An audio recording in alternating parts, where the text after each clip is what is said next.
Princess Olivia and the Tale of the Enchanted Tiger. Princess Olivia stormed off into the forest, for she had just had a fight with her mum about the arrangements for the Christmas party. The little princess thought that if she went to stay with her dad, the giant, her mum would appreciate her more. Besides, her dad would surely have a present or two for her. She walked and walked until her legs ached, and she walked some more. She began to think about turning back, but her anger at her mum drove her onward. "Ew, get off," the little princess said, irked that a bug with long legs and a hairy body had crawled up her leg. She was so preoccupied with getting it off her body that she didn't see the root of the tree sticking up. She tripped, lost her footing, and stumbled face first into a giant cobweb. It was so large that the spider that made it would have had to be the size of a football. Coughing and spluttering as she went, the little princess spat out a fragment of cobweb from her mouth. "That was truly disgusting," said the little princess. As she spoke, she looked ahead and saw the trail between the trees that led to the clearing and the giant's hut. As the little princess approached the giant hut, she did not find any sign of her dad. She opened the door and just managed to squeeze in before it closed upon her. "Dad, Dad, are you here?" shouted Princess Olivia, expecting a response, but she was met with an insolent silence. "He must be out battling with evil kings and sorcerers. He'll be back soon enough," she said. "Won't he?" Inside the hut, much had changed since last Christmas. She saw pictures of herself on the mantelpiece. Some of her toys were still lying around since her previous visit. Still, they had taken on the air of the exhibits in the Palace Museum. They lay silent and unused, somehow from another time. Suddenly, there was a noise from out back. "Dad, is that you?" the little princess called out as she made her way towards the garden. Princess Olivia was unnerved, but she walked on only to be surprised by the speed with which a crow swooped down upon her. She clutched her chest in fright as the crow flew off. In the crow's beak, the little princess saw a lifeless-looking eye, freshly plucked from the head of a cadaver. Princess Olivia didn't have to look far to find out where the eye came from. Just yards from her, a murder of crows was pecking away at the lifeless bodies of evil kings and sorcerers that her father, the giant, had slain and was now using as pawns in his giant chess set. The crows were eating their way through the fleshy remains of these evil men like it was a gourmet buffet. Not many people know this, but one thing about giants is that they have a macabre sense of humor. You see, they like to take trophies from their victims. Some giants like to cut off pinky toes, while others want to scalp their victims. As to why this giant liked to make a chess set out of this dastardly crew of villains is beyond the understanding of us mere mortals. In many ways, it's not that much different from those hunters who shoot deer and then hang the antlers above their mantelpiece. True, the smell emanating from the giant's garden made the little princess want to gag, but at least these wretched souls deserved their fate and were at least providing some use after their death. Of course, the crows were not alone at the feast. Maggots were emerging from the eye socket and nose of a bishop, while a swarm of flies were busy attacking a knight on the far left. The smell and sight were abominable. The little princess put a hanky to her face and coughed and spluttered as she retreated and closed the back door. "Where is he?" Princess Olivia asked herself, clearly annoyed that her dad wasn't home.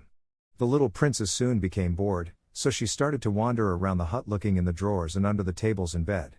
In the linen cupboard, she found her tiger blanket. "I remember this blanket my unicorn slept in the last time I was here. I wonder who made it. It is a peculiar thing.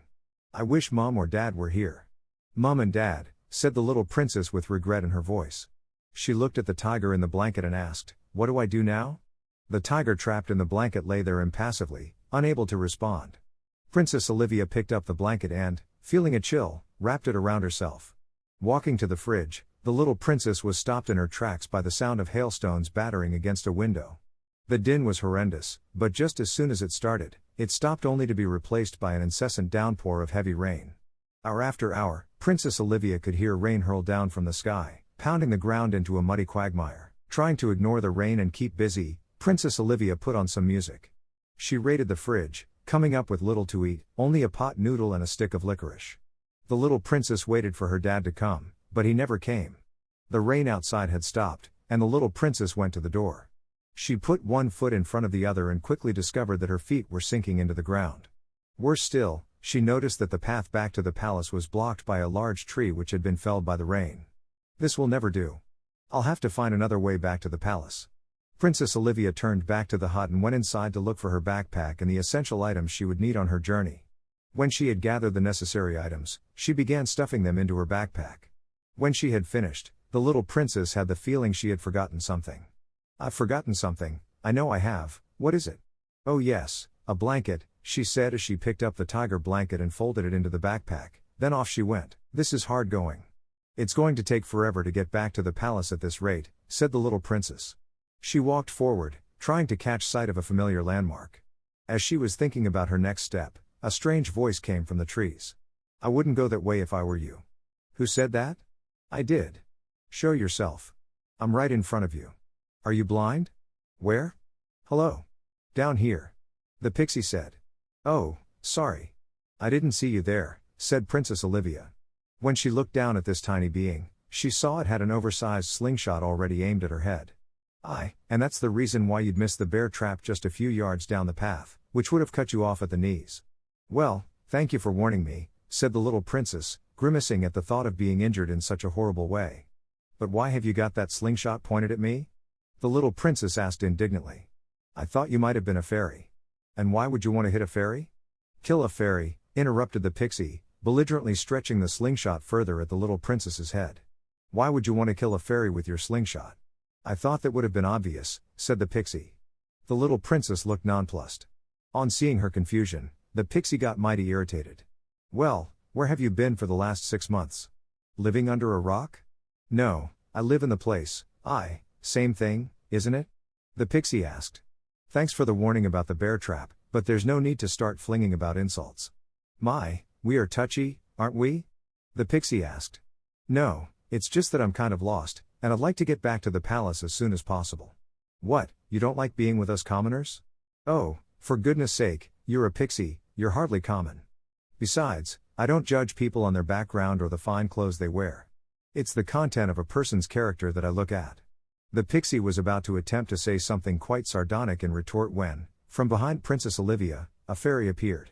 It hovered above the princess's shoulder. It had a frown like a thunderstorm on its forehead. In her hand, the fairy had an oversized crossbow so big it looked impossible for such a small being to lift, never mind fly with. The fairy's crossbow was pointed directly at the pixie right at the spot between his eyes. Don't point that thing at me, said the pixie.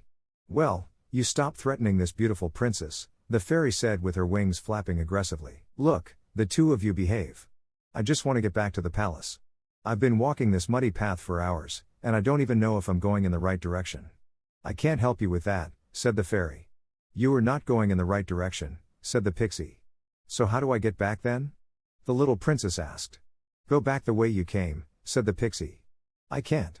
The tree has blocked the path. Well, you'll have to walk straight through the forest, said the fairy.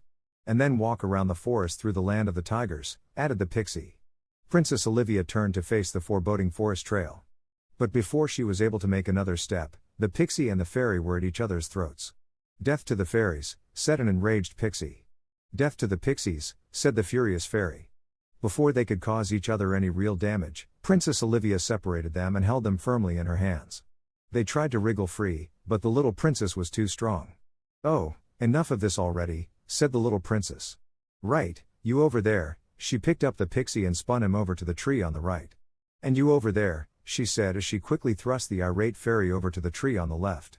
Now would one of you tell me what is going on? Don't you know? They both bellowed back. Look, not this again. For the last year, I've been living in the palace, and I don't get out much. So just tell me why you want to kill each other? She said my queen ought to crawl under a rock lest all the mirrors in the kingdom crack at the sight of her, said the pixie. He said that my king's halitosis is so bad people keeled over when he yawned. Well, it is true, said the princess, half joking. You insult my king, said the fairy. You insult my queen, said the pixie.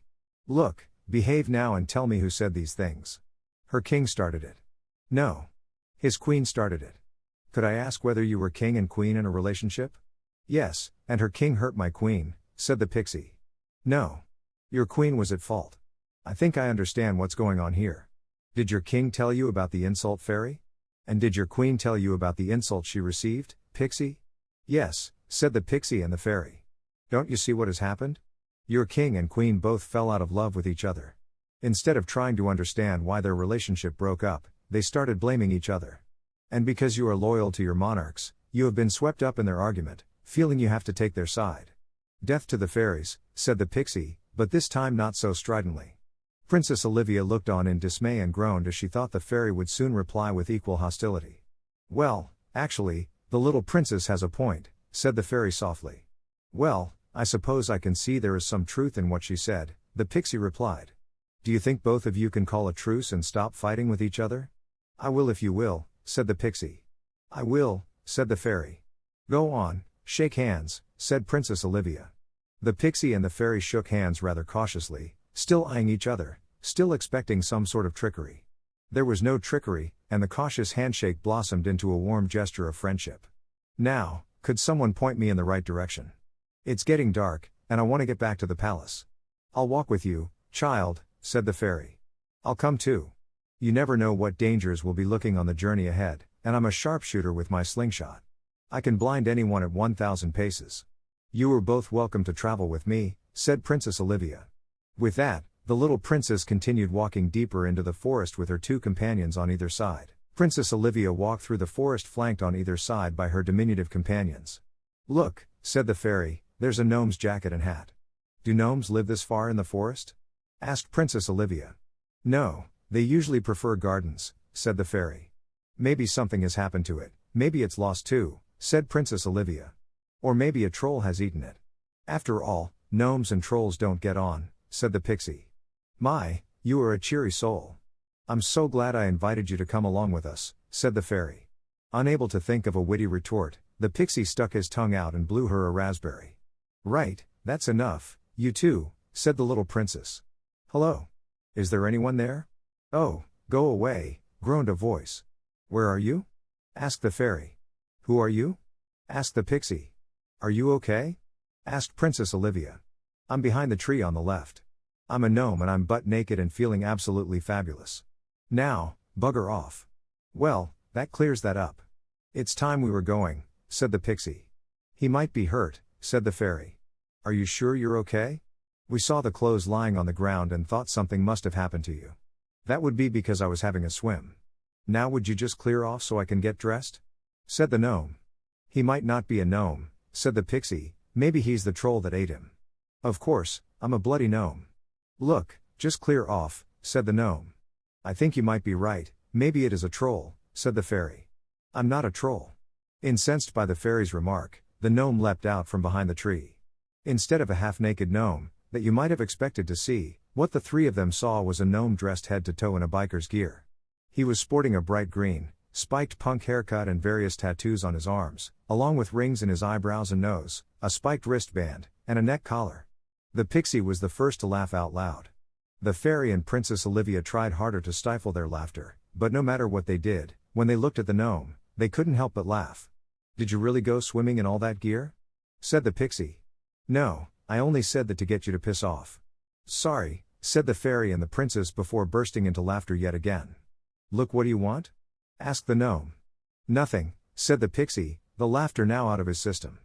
Behind the pixie, the fairy and princess continued to struggle to control their laughter. Their hands were clamped to their mouths, but they were still working to hold in their laughter, and little snorts escaped as the pixie talked with the gnome. Why are you so far into the forest? Asked the pixie. I'm on holiday with my friends, said the gnome puffing away at a fistful of cigarettes he had in his right hand. There are more of you? Asked the fairy. Well, yes, we usually travel together. There's safety in numbers, and if a bike breaks down, there's enough spare parts between us to fix most problems. But why do you ride motorcycles? Asked Princess Olivia. Why not? Said the gnome with a shrug. I think she means, aren't you supposed to sit in gardens and ward away evil spirits or something? Said the pixie. Well, sort of, but I do have a life beyond my job, you know. Besides, most gardens don't have evil spirits, they're pretty boring, really, and a real nightmare if you have hay fever. I just decided biking was something I'd like to do in my spare time. I found out about this bikers club, Gnome in 60 Seconds, on the internet and joined it. Where are the rest of them then? Asked the fairy. The gnome let out a loud whistle, and within seconds, a large group of gnomes had begun to form a pyramid. The gnome they had been talking to leapt up to the very top. As he did so, a smaller group of gnomes were on top of the trees jumping from branch to branch to branch, crisscrossing each other just inches above his head. Now you're just showing off, said the pixie.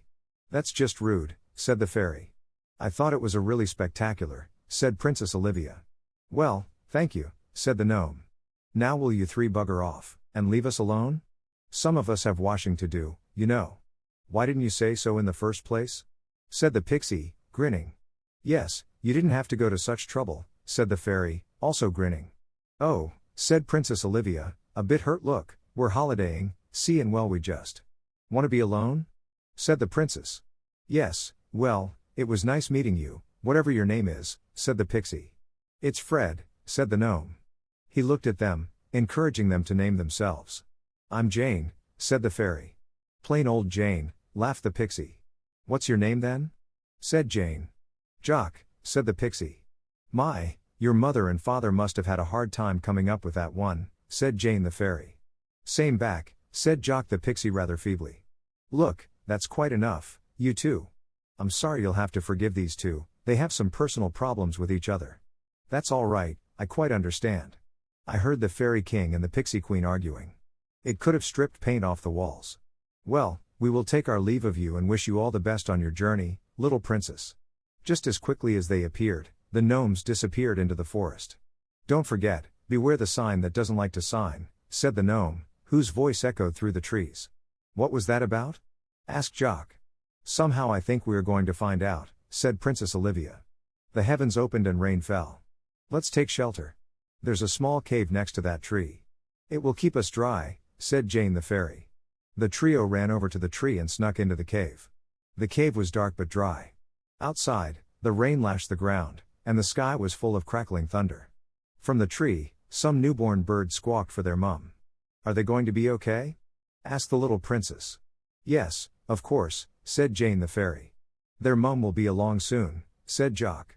Inside the cave, Princess Olivia pulled out the tiger blanket and a jam sandwich. She offered her companions a drink from her bottle of water, a piece of her sandwich, and space on the blanket, but they refused. Instead, they lay against the cave wall, and soon all three fell asleep from exhaustion. During the night, Princess Olivia dreamt of the tiger in the blanket. As she dreamed, the tiger tapped on the blanket in which it was bound. In her dream, the tiger roared, but on the blanket, although the tiger roared, no sound was audible. If anyone were to happen upon them at that precise moment, they would be astonished to see the tiger in the blanket open its jaws and roar with anger and frustration. Had any of them been awake, they would have also seen the eyes of the tiger glow in the darkness. In her dream, Princess Olivia could hear the tiger and was frightened. She tossed and turned, and eventually she kicked off the blanket. It fell to the ground, resting at her feet. In the morning, Princess Olivia awoke still tired and sore. Her back hurt from lying on the ground, and the tiger blanket was in a heap at her feet. She folded up the blanket and put it back in her bag. Jane and Bob were still asleep, huddled close together for comfort. Princess Olivia smiled at them. On seeing how contented they looked, she felt sorry for having to wake them. Yet before the little princess could do anything, Jane woke of her own accord. Get off me, you oaf. You drooled down my dress.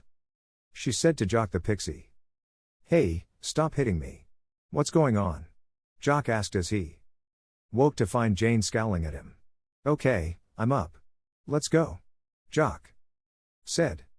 Onwards and upwards, said Jane the fairy with a scornful look at Jock the pixie.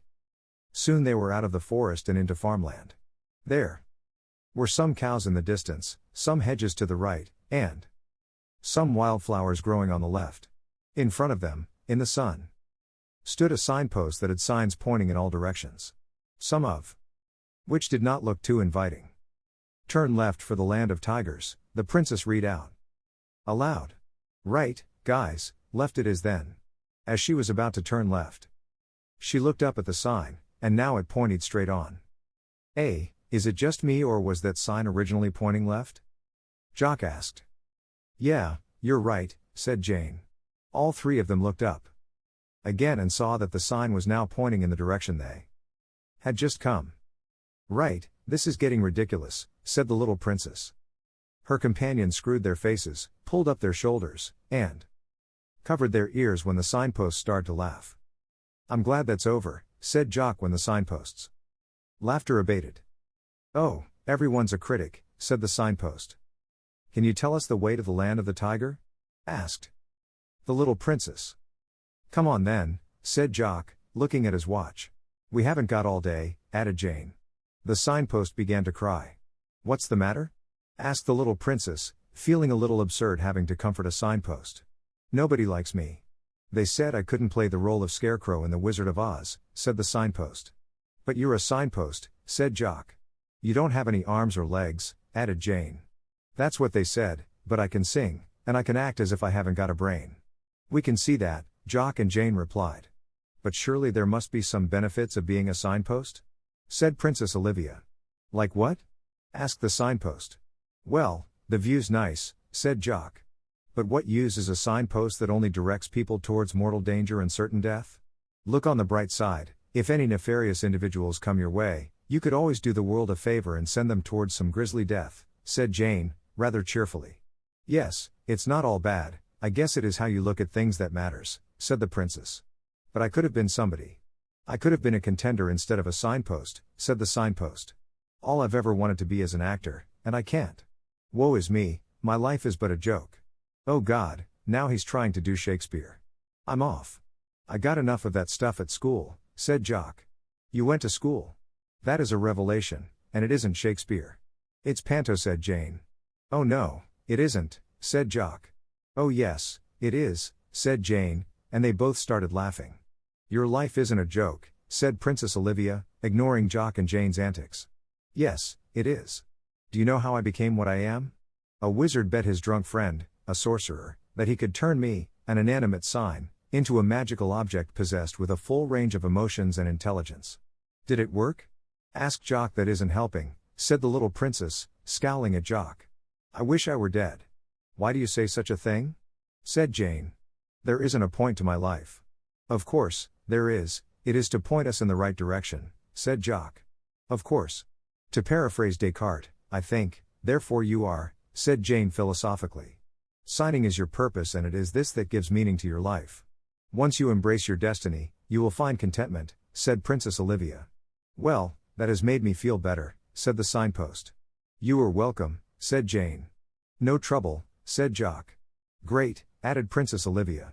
If you still want to go into the land of the tigers, turn left and then go straight on. As they passed the signpost, they waved back, giving a final farewell to a being that stood at the crossroads between life and being an inanimate object. They had barely set foot in the land of the tigers before they were confronted by the sight of freshly dismembered bodies strewn across the plain.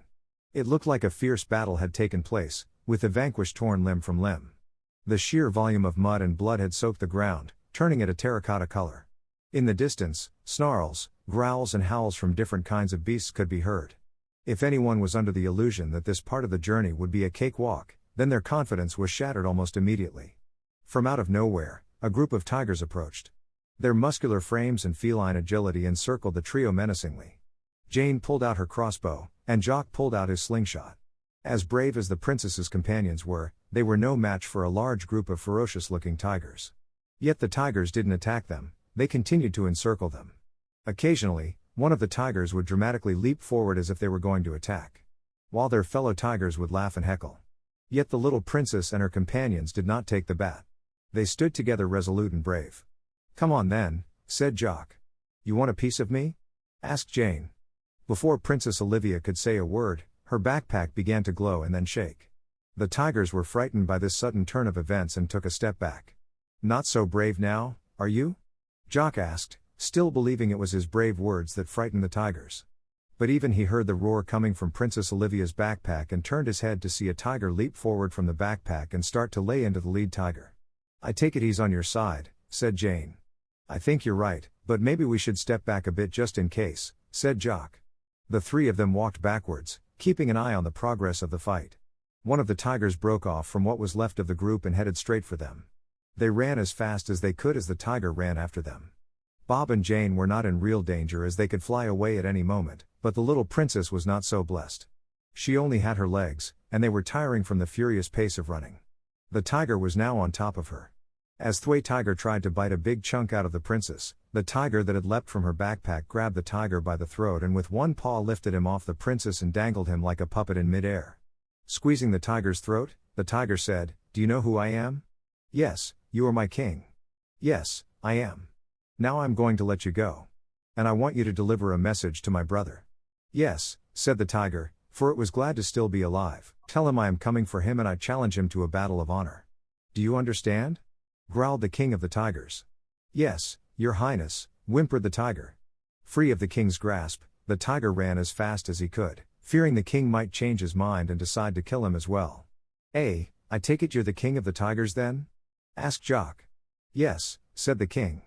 Did you just come out of my backpack? Asked the little princess. Yes, said the king. Oh, come on. You need to tell us more than that, said Jane. Yes, there must be a fascinating story here, said Jock. I was trapped in the fleece blanket by a powerful enchantment. My evil twin brother tricked me and used dark magic to imprison me in the blanket. I would be dead now if it weren't for the loyalty of my most trustworthy servant, Shiram. He could not undo the magic himself, so he smuggled me out of my kingdom and took me to a white-haired sorcerer. Are there any other kinds? Asked Bob. Shh, said Jane. The king looked at them and continued. The sorcerer could not immediately unleash me from my prison but was able to amend the enchantment so that if I returned to the land of the tigers, I could be restored. Then what happened? Asked the princess. As the sorcerer spoke his enchantment, the mercenaries employed by my evil twin brother attacked, fatally wounding the sorcerer and Shiram. Trapped in the blanket, I was unable to help. Last time I saw Shiram, he lay unconscious, half dead. Later, I was picked up by a beggar and used to protect him from the cold. Over time, I was passed from one person to another until I eventually ended up in a Salvation Army shop. Where my dad bought you? The little princess asked. Yes, said the king of tigers. So, did you just have to rush to the head a minute ago when you decided to let your evil twin know that you were around and coming to get him? Jock asked.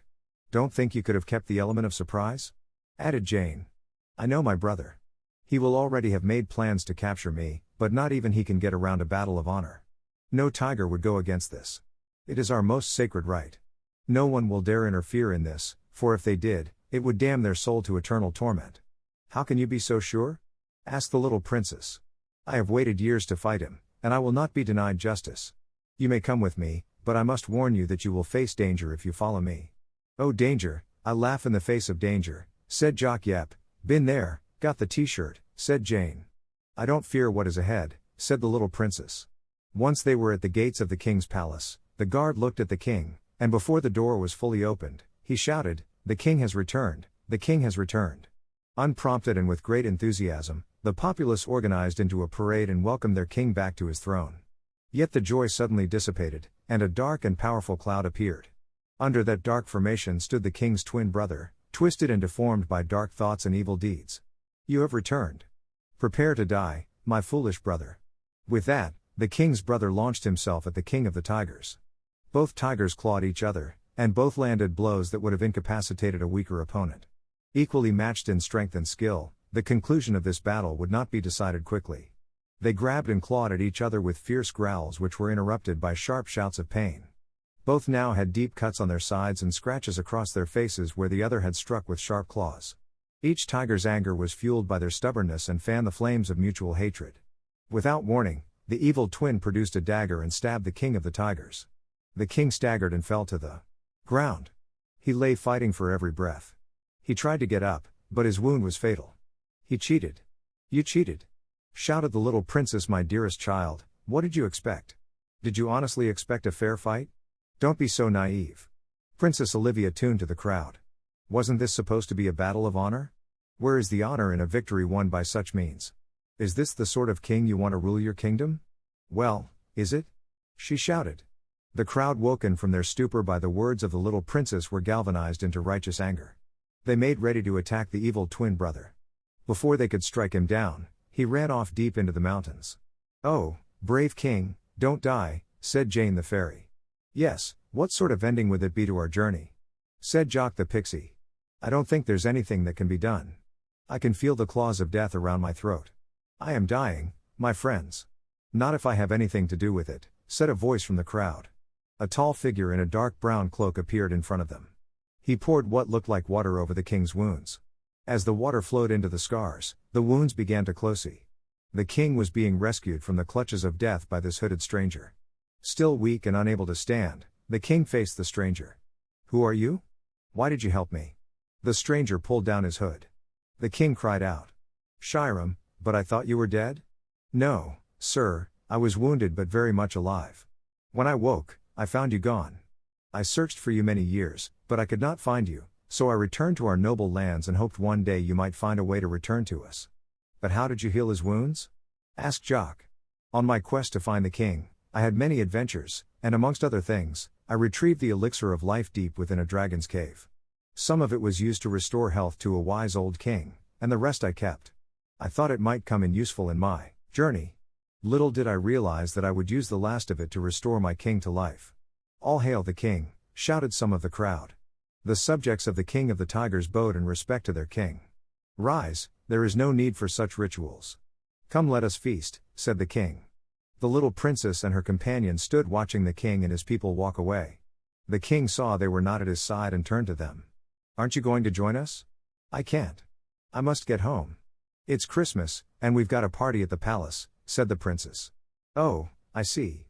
In that case, then I shall ask Shyram to escort you home.